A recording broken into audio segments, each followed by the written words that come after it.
Ayan, may tanggap tayo guys, HP laptop from Ma'am Joanne, teacher sa Bonbon National High School.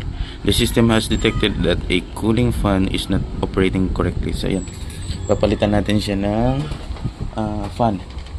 Saan sali yung fan? Ito. Yan.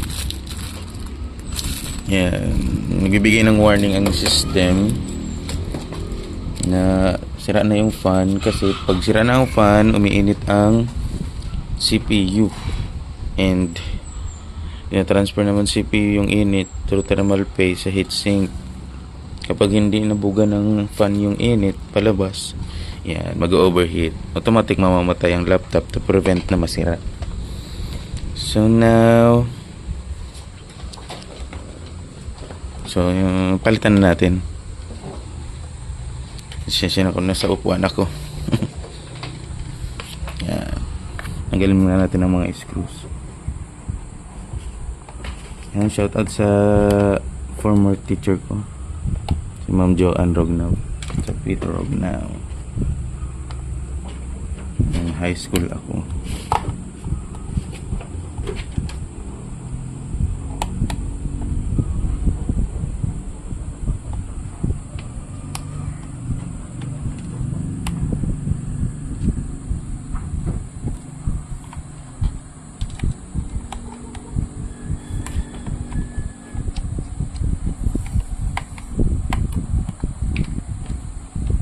Common issue na ito ng HP.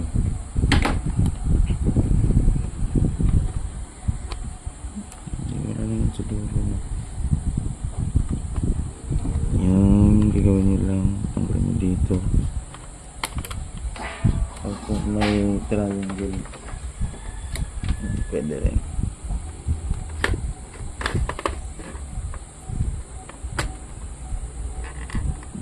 Yeah.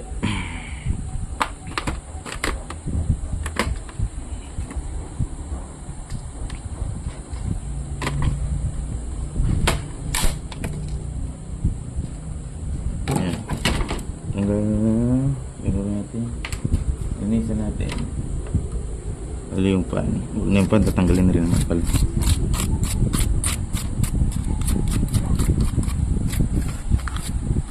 Yan.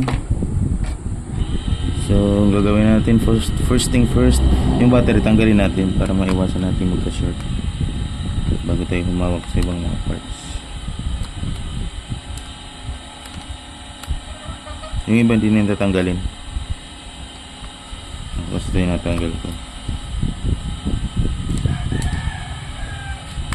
Yung battery, tatanggalin na natin itong fan.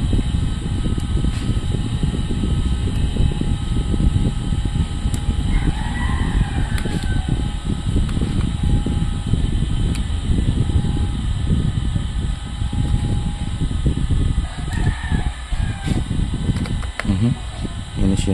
Hindi na siguro ito makaikot masyado o matigas na. Yan, pinapalit tayo talaga yan. Ito na yung bago natin ipapalit.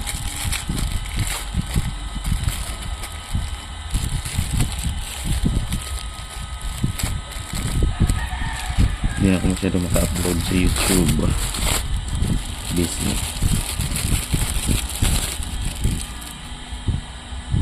Siyempre lilinisan rin natin itong daluyan ng hangin.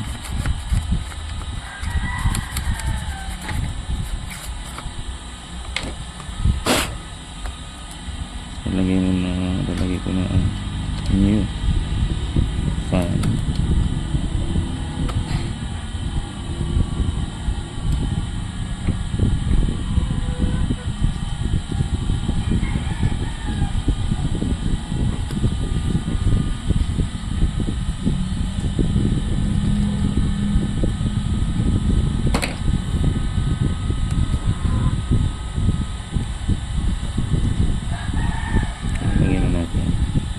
Guys, ganun lang.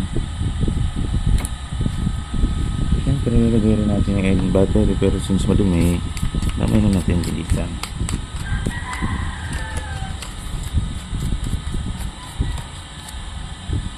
Yun.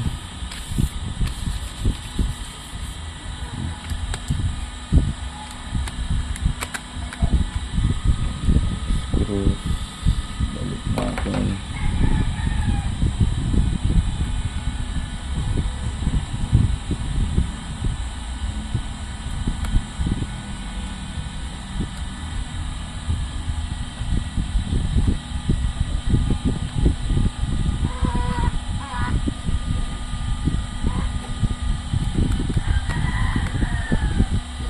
Ayan, try na natin i-testing. Umilaw na at umikot na ang ating fan. Tapos, hintayin natin mag-display. Di-display yan.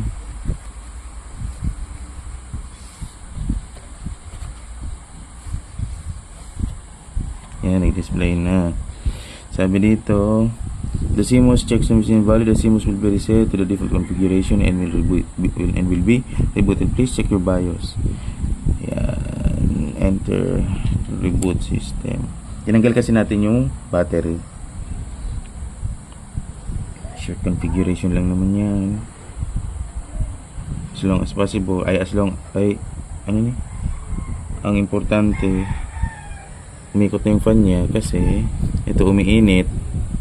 Guminit to at na-transfer niya yung init dito. Sa ilalim kasing CPU, umiinit yan. Pag uminit yan, tapos hindi niya nabuga, mag-overheat. Yan. So, yun po. Gumana na naman na. Linisan ko yung back cover.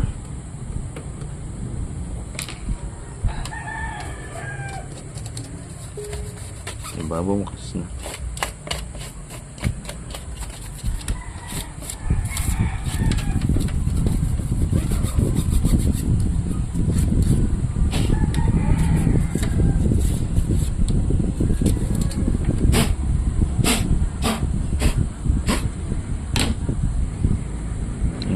Na shutdown na natin.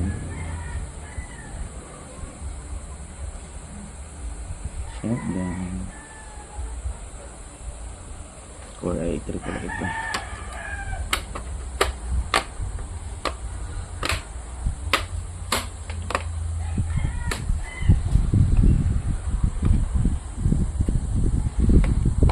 Close na natin.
Balik natin ito.